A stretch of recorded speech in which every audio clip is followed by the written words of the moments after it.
Finally, we'll go over the content from Lecture 4 that's on our actual exam review.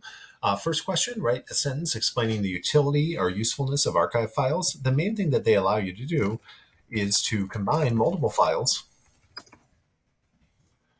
into a single file or container. So from a emailing point of view or uploading to a directory point of view, that oftentimes will be useful to kind of combine and merge things into a single archive.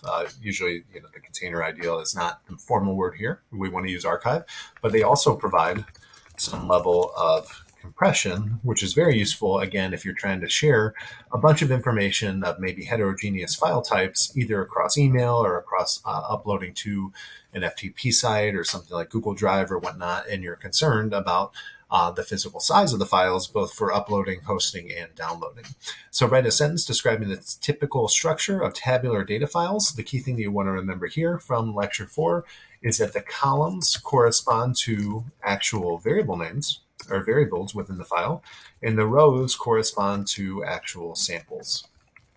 So we did an example in the lecture using actual building permit data from the city of San Antonio. So each row was a sample corresponding to when a building permit was filed. And when each building permit was filed, there were various kind of data points that were taken about that application, like the date it was filed, the type, the property address, and so on. So you can view the columns as the variables that describe a particular building permit, and the rows as different examples of all the building permits that were filed.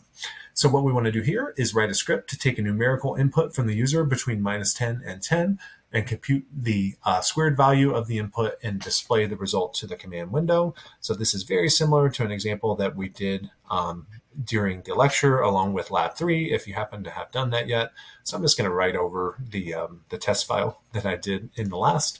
So remember that the way you take an input from the user is actually to just use the input command, and you can pass a prompt directly in. And as long as you're just going to return and store a numerical value, you don't need this optional S argument there. So I'll say enter a value between -10 and 10.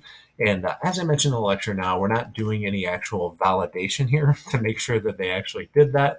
But just to be very simple here, we can display the squared value of that just like this. So notice that if I run that, and if you wanted to add text and make yours pretty using the concatenation technique that I showed you in lab 3, that's totally okay. But enter a value between -10 and 10, I'll enter 5, and this should display 25 back to me. And if I run that again, and there we go, I enter a value out of range, it'll still square it. So what we're going to learn to do next week is talk about conditional program control, where we can use if statements in order to validate that the condition was actually met. But we're not to that point in the class yet. But if you know how to do it, feel free on your exam to kind of show off that you're ahead of the actual class.